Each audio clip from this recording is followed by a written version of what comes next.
get away. I don't get put away. She just wanna come around, but I made a way. All my money needed now on a paper chase. Think the bass blow out with the 808, out with the 808. I don't let her put away. She just wanna come around, but I made a way. All my money needed now on a paper chase. Think the bass blow out with the 808, out with the 808. So today, pinadalan nga tayo ni Blue Yeti ng isa sa kanilang pinakabagong power station na model. Ito yung mga Elite Series. Yung Elite Series, ito yung mga upgraded version ng mga AC Series katulad ng AC2A, AC50B, AC70, AC180. So this time, ang i-review natin ay yung Elite 100 B2. So, mas maganda nga ba siya sa mga AC series? Kasi since upgraded version siya, well, this time, i-check natin yan. But for now, unbox muna natin kung anong meron sa ating Elite Series 100 B2. So, ito na nga yung ating Elite 100 B2. So, unbox natin dito. Yan. So, always keep the box kapag nakaresolve kayo nito kasi in case na kailangan yung ipa-repair, kailangan is nakabox siya. So, kapag bukas natin ng ating package is una nating makikita dito is yung kanyang manual. So, manual at saka yung kanyang warranty card. Always keep natin yung mga ganito, lalo na mas maganda is basahin natin yung manual ng ating mga power station. Next ay yung kanyang accessory cable. Ito yung accessory cable niya or accessory box. Dito nakalagay yung kanyang solar cable at yung kanyang AC cable. So wala na siyang any adapters or any brick kasi pwede mo na siyang i-direkta sa inyong kanyang outlet. So meron din tayo ditong grounding screw. Ayan. So kung mapapansin nyo, no, or napansin ko kasi, mas makapal na yung kaniyang solar cable kumpara dun sa mga AC series. So the reason why is dun sa specifications ng kaniyang solar input, which is mamaya ipapaliwanag ko kung bakit mas makapal yung kaniyang cable. So set aside muna natin.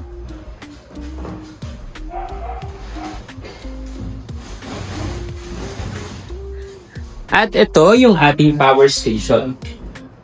So this time, ipapaliwanag ko naman sa inyo yung specifications ng ating Elite 100 B2. So sa harap pa lang, ayan, sa harap, makikita na natin yung specifications niya. Pero ipaliwanag na rin natin to isa-isa. So dito meron tayong PV input or yung kanyang solar input.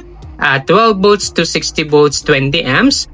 Or maximum na 1,000 watts yung kanyang input power. Buksan natin. Ayan. So, maximum na 1,000 watts yung input power niya.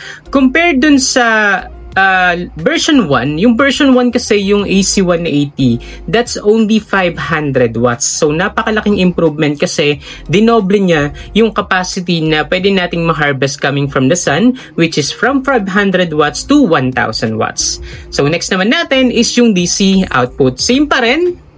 Ayan.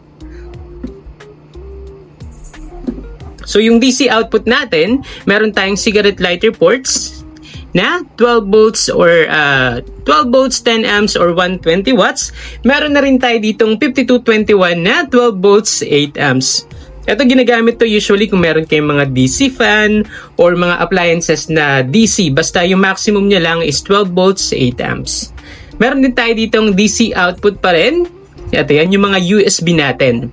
USB natin, meron tayong dalawang USB-C. Ayan.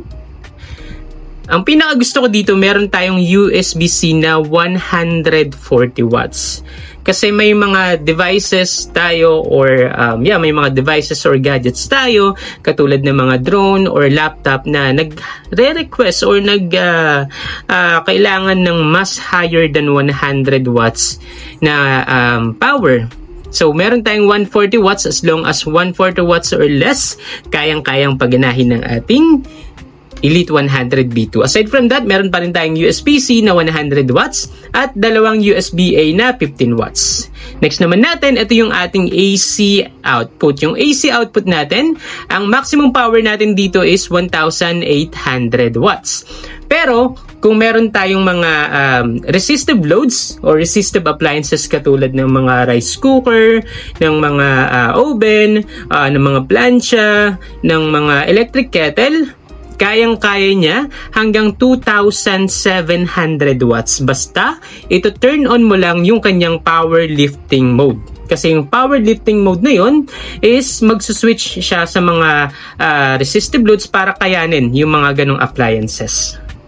So meron tayo ditong 4 na socket. So ito yung ating power button, DC button, at AC button. So on natin to. Ayan. So dito sa display makikita na natin yung input watts. Ito yan, input. Tapos ito yung output. Makikita natin yung eco, yung turbo mode, ito yan, at saka yung Wi-Fi. Yung Wi-Fi ay yung pinakagusto ko dito kasi compared dun sa ibang power station natin katulad nga ng AC180, Bluetooth lang kasi yun. So wala naman ako problema sa Bluetooth kasi pwede ko siyang gamitin kung nasa bahay ako or nearby dun sa aking power station. Pwede ko siyang kontrolin kung malapit lang ako. However, kung pumapasok ako sa work, gusto kong makita yung mga status ng aking power station. Gusto kong i-on, gusto kong i-off. Kayang-kaya ng Elite 100 B2 natin kasi Wi-Fi na siya. Basta connected yung iyong power station sa Wi-Fi, connected ka sa Wi-Fi, mako-connect or pwede mo siyang galawin or pwede mo siyang i-modify, pwede mo siyang a-access remotely kahit saan ka man sa mundo. So, isa yan kasi may peace of mind ka kung gusto mong i-check kung naka-on ba, kung naka-off ba. Sobrang ganda ng feature na to. Kaya, mas the best to para sa akin talaga. So, ayun yung nasa harap natin. Tapos yung sukat naman, yung sukat niya is like 12.5 by almost 10 inches. Tapos, 8 yung depth niya. Yung bigat naman nito, this is 11.5 kilograms. So, hindi siya ganun kabigat compare dun sa AC180. Pero yung power niya is higher pa dun sa ating AC180. So, sa side naman, ayan. Ito yung side natin. Meron tayo ditong grounding. Ito yung AC input natin. At ito yung 20 amps na circuit protector. Ito rin yung fan. Ito yung likod. Likod specifications lang din siya. Then ito yung side. Fan lang din yan. Then yung top. Ayan. Sa top wala naman siya masyado. So compared dun sa AC180, yung oops, sorry. Ayan. So, yung AC180 naman natin, meron siyang wireless dito sa top. Dito wala na, pero okay lang yun kasi hindi naman ako masyadong gumagamit nun. Pero pagdating sa compact size, sobrang lamang talaga to. Kasi mas maliit siya at mas magaan. So, napakaganda nito sa mga nagka-camping kasi napaka-powerful. Meron siyang 1,024 watt-hour, napakalaking capacity. At yung power niya is 1,800 watts. So, since na-discuss na natin yung kanyang specifications, or additional lang pala, this is 4,000 cycles. So, cycles, ibig sabihin from 100 to 0%. Kapag na-meet mo yung 4,000 cycles, meron ka matitirang 80% na capacity ng yung Bluetti. So, since na-discuss na natin yung kanyang specifications, try na natin i-test itong ating Elite 100 B2. So this time magka-capacity test nga tayo para malaman natin kung gaano nga ba kalaki yung capacity na makukuha natin sa ating Elite 100 B2. Yung Elite 100 B2 natin ay merong 1,024 watt-hour. So i-charge natin yung ating Elite 200. Ayan. I-charge natin siya gamit ang ating Elite 100 B2. So gagamit lang tayo dito ng wattmeter para malaman natin kung ilang watt-hour yung makukuha natin sa kanyang capacity. So on lang natin to.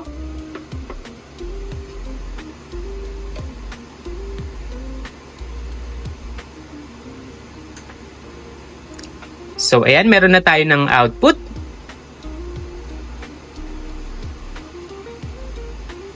Ayan, unti-unti nang tumataas yung ating output.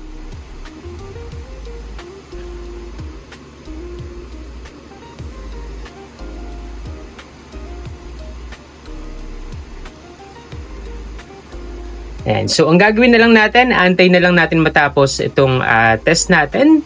And then, titignan natin kung gaano kalaki yung capacity na makukuha natin sa ating Elite 100 B2. So, i-timelapse na lang natin to.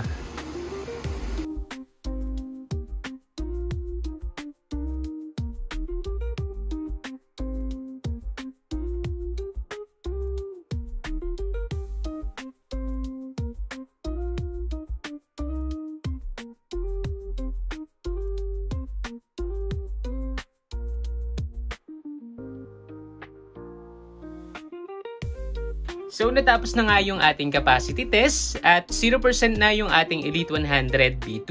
So, check natin. Ayan yung capacity na nakuha natin. So, yung capacity na nakuha natin is 961 watt-hour. So, kung i-compute natin siya sa percentage, compute natin. So, that is 93.85% or almost 94% ng kanyang capacity is usable sa ating Elite 100 B2. So, napakalaki niyan kasi yung usual lang or yung pinaka-standard lang sa mga power station, yung mga usable capacity nila is 85%. But with our Elite 100 B2, nakakuha tayo ng almost 94%. Kitang-kita nyo naman, walang cut yan. Naka-timelapse pa tayo. Chinarge natin yung ating Elite 200 at nakakuha tayo ng napakagandang capacity test sa ating Elite 100 B2. So far, I'm not sure pero ito ata yung isa sa pinakamagandang capacity test na nagawa ko sa pag-check ng mga Bluetti products. So, regarding sa kanyang capacity, good job tayo dyan. So this time, ito-try naman natin i-charge yung ating Elite 100 B2 at i-charge natin siya using our turbo mode. Yung turbo mode ay yung pinakamabilis na setting sa ating charging speed kasi meron tayong silent, meron tayong standard at yung turbo mode. Yung turbo mode is ang input power niya is 1,200 watts. Since yung capacity natin is 1,024 watt-hour, tignan natin kung mga around 1 hour or less than 2 hours kung gaano kabilis nga ba natin ma-charge yung ating Elite 100 B2. So meron tayo ditong wattmeter para malaman natin yung oras at right now isaksak na natin yung ating power cable.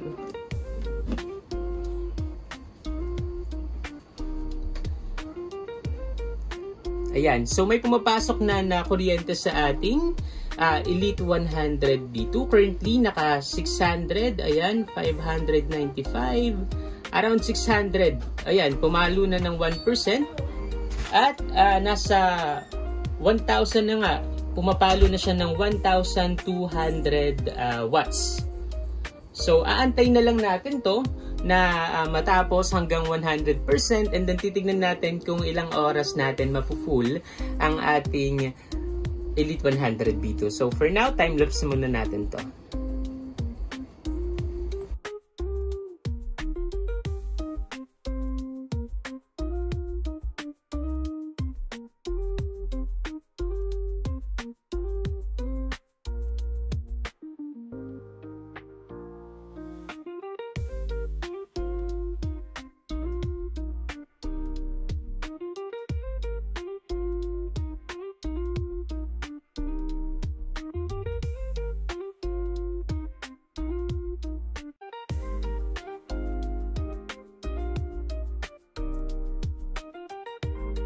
At natapos na nga yung ating charging test sa ating turbo mode ng ating Elite 100 B2 from 0% to 100%. So, yung nakuha natin na oras, ito po. Ayan, so nakakuha tayo ng 1 hour and 4 minutes. Ganyan kabilis i-charge yung ating Elite 100 B2 sa ating turbo mode. So, napakabilis na yan kasi especially kung meron tayong mga emergencies or nagmamadali tayo, magka-camp tayo, 1 hour is already enough para i-full charge yung 1 kilowatt na battery ng ating Elite 100 B2. So, thumbs up, Bluetti. Okay yan. So this time, inverter test tayo. Titignan natin kung gaano nga ba kalakas yung 1,800 watts ng ating Elite 100 B2. So meron tayo ditong electric kettle. So this is a resistive loads. Pero yung power neto is ito. Yan, ang power niya is 1,500 watts. So, since 1,800 watts naman yung power ng ating Elite 100 B2, hindi natin kailangan pang i-switch dun sa powerlifting mode kasi dapat kayanin pa rin niya ang ating electric kettle nang hindi ino-on yung powerlifting. So, test natin. May tubig na rin to kasi magkakape tayo. Ayan, on lang natin yung AC. Then, tignan natin kung kakayanin.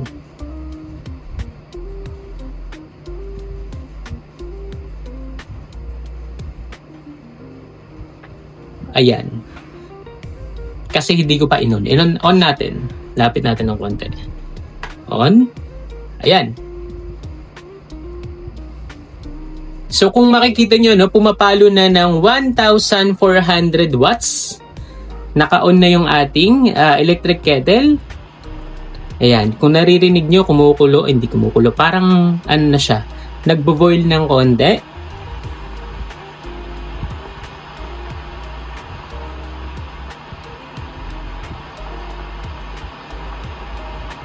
So, yung electric kettle natin na 1,500 watts, nakukuha natin sa output is 1,000 almost 400 watts. Yes, kayang-kaya niya po yan. So, try naman natin yung iba't iba pang appliances na meron tayo. So, this time, try naman natin siya sa mga power tools na meron ako dito sa bahay. Ayan, meron tayo ditong grinder. Yung grinder na to, ano lang to eh, 600 watts. Ayan, 600 watts. Focus ba? Ayan, so 600 watts lang to, so dapat kayang-kaya niya. Pero syempre, try pa rin natin yan. So, 3.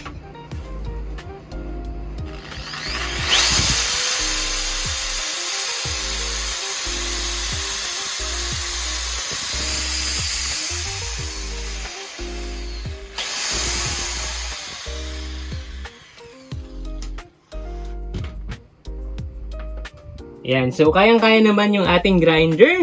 Siyempre, kapag ginamit natin to sa drill, mas tataas pa yung kukunin niyang power. Pero I believe na kakayanin talaga yan kasi 1,800 watts yung ating power. So this time, iti-testing natin sa mas powerful pa na tools ng ating Inco, or ito yung mga power tools natin dito sa bahay. Ito yung tinatawag na circular saw. Ayan. Ang rated nito is 1,400 watts. Check natin kung kakayanin. So, test natin. In 3, 2, 1.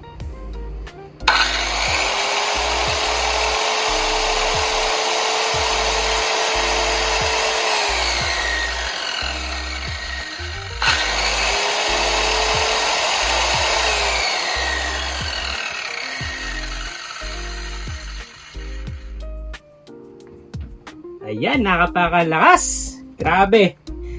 So, kayang-kaya niya yung ating circular saw kasi nga 1,400 watts to. Although, hindi pa natin siya ginagamit sa mga wood, pero 1,800 watts yung power ng ating Elite 100 B2, kaya kakayanin niya talaga tong ating circular saw. Powerful! So this time, itatry naman natin yung kanyang solar input. Meron tayong 615 watts na solar dun sa labas. So ilalabas muna natin tong Bluetti, tapos saksak natin yung ating solar panel. So nakasaksak na yung ating solar panel or yung ating PV input dun sa ating 615 watts na solar panel. At ang nakukuha natin dyan ay around 400 watts. So not bad. Pero kung meron kayong mga solar panel na nasa rated ng 1,000 watts or 60 volts, 20 amps talaga, mas mataas pa dyan yung makukuha nyo. So, kailangan nyo lang makahanap ng magandang solar panel.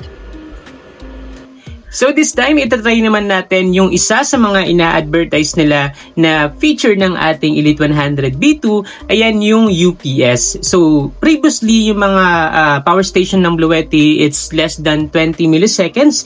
Pero sabi nila itong Elite 100 B2 is less than 10 seconds lang yung kanyang UPS. So right now, meron tayo ditong PLDT modem. Ayan yan. Kulay pula yung ilaw niyan at nakakabit or nakasaksak sa ating Elite 100 B2. Habang yung Elite 100 B2 natin ay currently kumukuha ng supply sa ating Elite 200 B2. So, isa-simulate lang natin yung mga power outages. For example, UPS tayo sa ating modem. So, ang gagawin natin, papatayin natin yung AC ng Elite 200 and then dapat mag-switch over agad siya sa battery ng ating Elite 100 B2. So, dapat hindi siya mamatay kasi kapag hindi siya namatay, ibig sabihin, yes, totoo yung kanyang UPS function. Pero kapag namatay siya, tapos nag-restart lang, ibig sabihin wala siyang UPS function. So, gagamit lang muna tayo dito ng kanyang app. So, patayin na natin yung AC in 3, 2, 1. Ayan, kung nakita nyo, yung PLDT natin is naka-on pa rin or hindi siya nag-restart. Ayan, so try ulit natin i-on.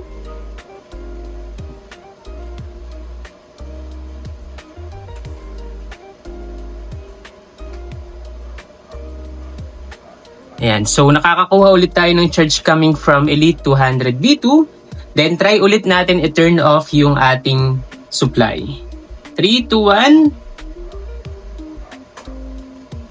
1. At ayan. So, kung nakita nyo, nag-switch nga agad sa battery ng Elite 200 or Elite 100 B2 yung ating supply ng ating modem. So, confirm, meron siyang UPS function.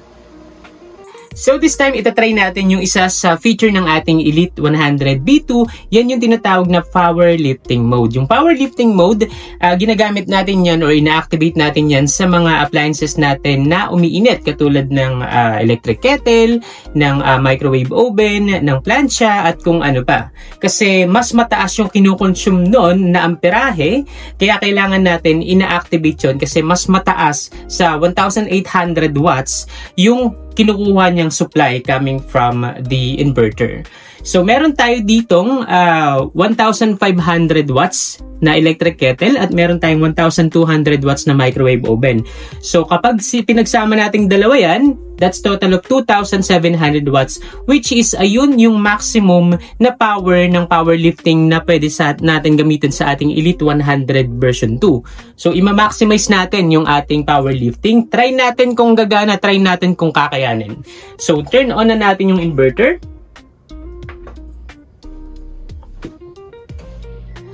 So, nag-on na yung ating oven. Turn on natin tong electric kettle.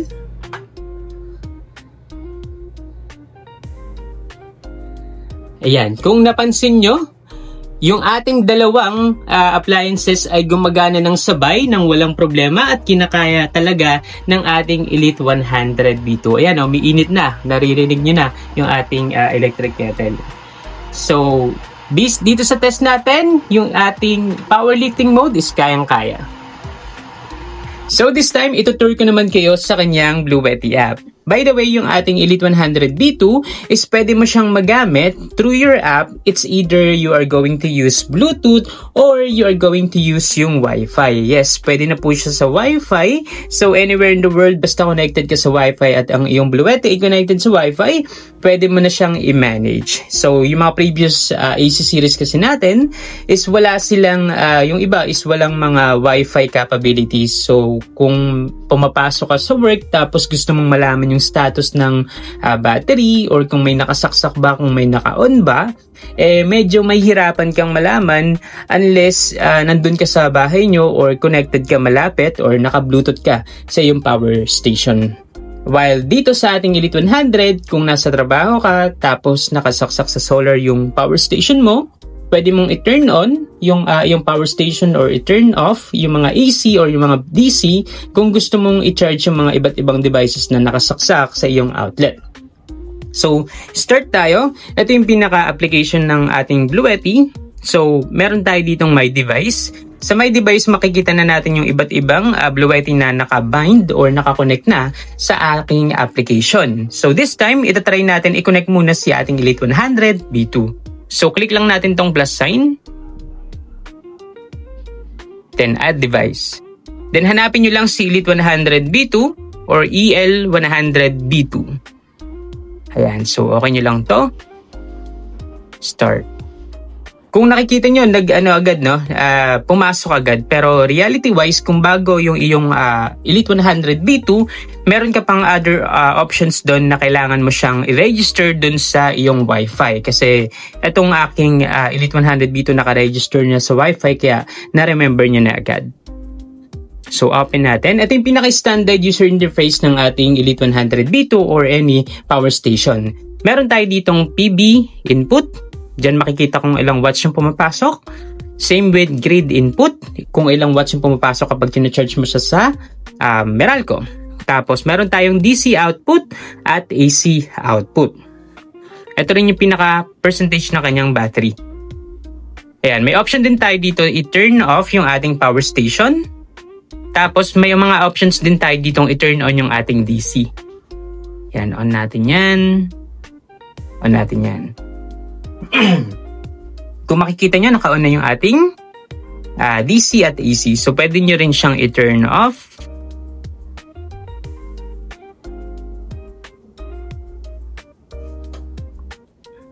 Ayan. So, with your hands, pwede nyo nang i-turn off, i-turn on yung inyong power station or yung iyong DC at AC.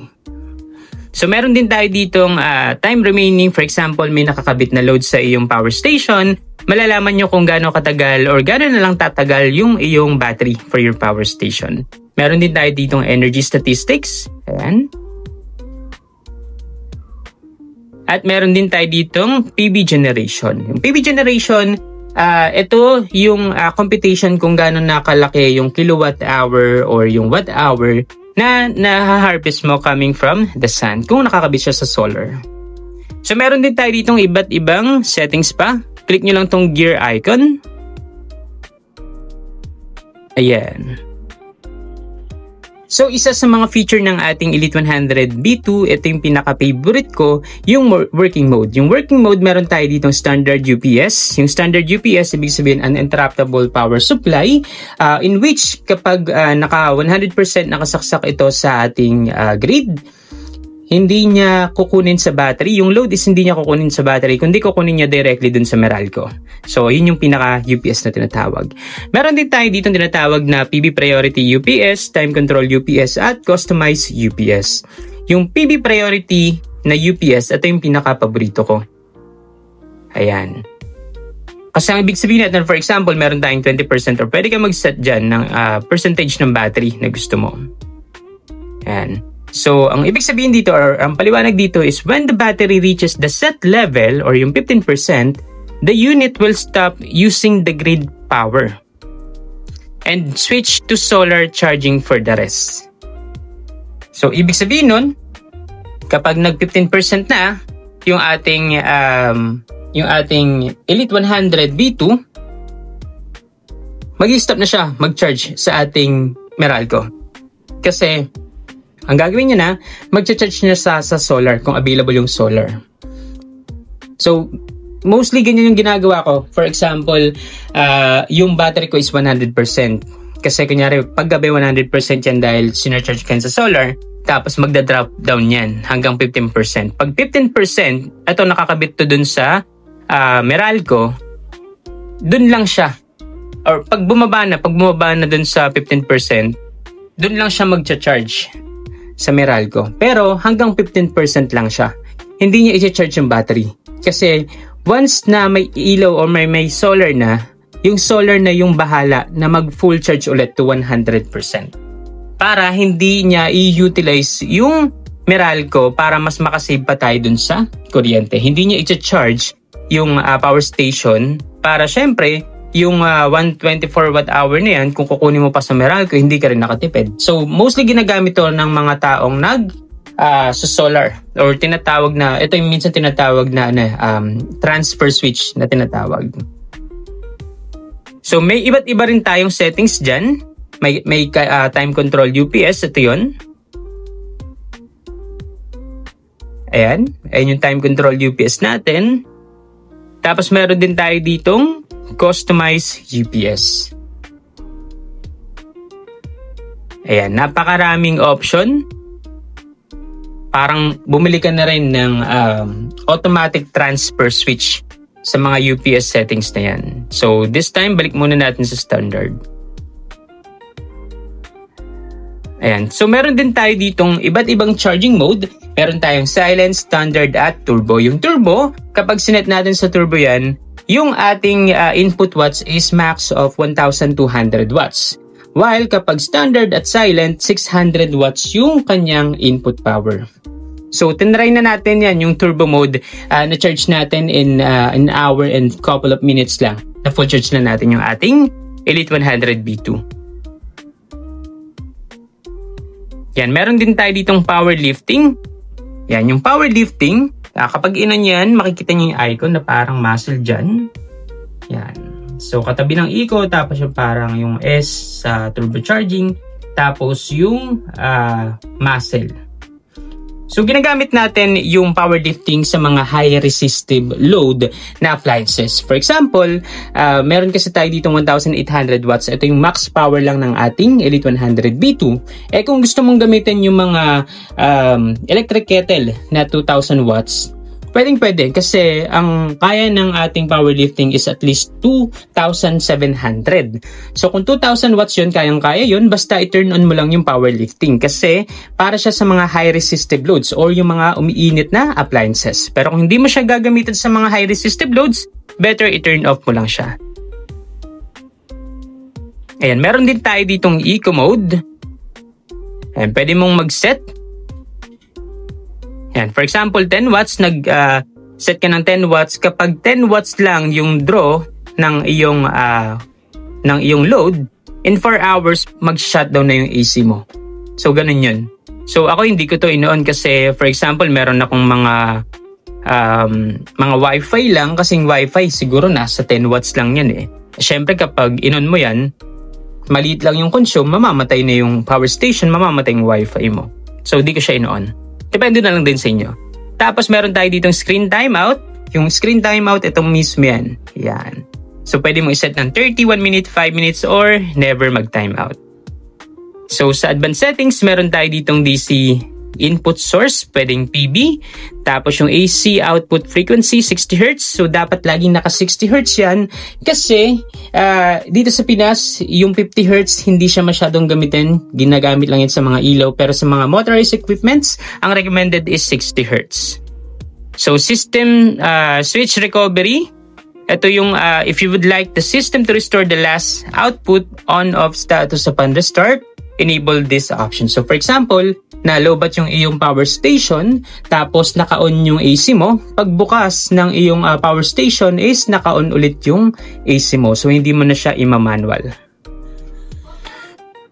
Yan, meron din tayo ditong grid self-adaptation. Pwede mo siyang i-on, pwede mo siyang i-off. Ginagamit tong grid self-adaptation kapag hindi consistent yung wattage or yung voltage na pumapasok sa iyong power station kung galing sa Meralco or kung galing sa generator. Ayan, may option din tayong i-factory reset yung ating power station. So, ayun lang yung overall na tutorial natin or yung overall na makikita natin sa ating app. So, napaka-useful ng ating app, especially kung nasa malayo ka, pwede mo siyang gamitin via Wi-Fi. And yeah, check natin yung iba pa natin na makikita sa ating Elite 100 B2. So, final verdict nga tayo ng ating Elite 100 B2 kung maire-recommenda ako ba siya sa inyo. Well, actually, kung ikukumpara natin siya dun sa AC180 or yung kanyang version 1, kasi ito, Elite 100 B2 or yung version 2 niya, is sobrang mas recommended ko ang ating Elite 100 B2. Bakit? Kasi yung size pa lang nito at saka yung bigat pa lang, panalo ka na eh. Kasi parehas naman sila 1,800 watts, parehas din silang 1 kilowatt na capacity, pero mas magaan to at mas portable. Mas magkakasya to lalo na kung magka-camping trip kayo. Aside from that, eto pa lang PB input 1,000 watts. Yung AC180 natin 500 watts lang yun.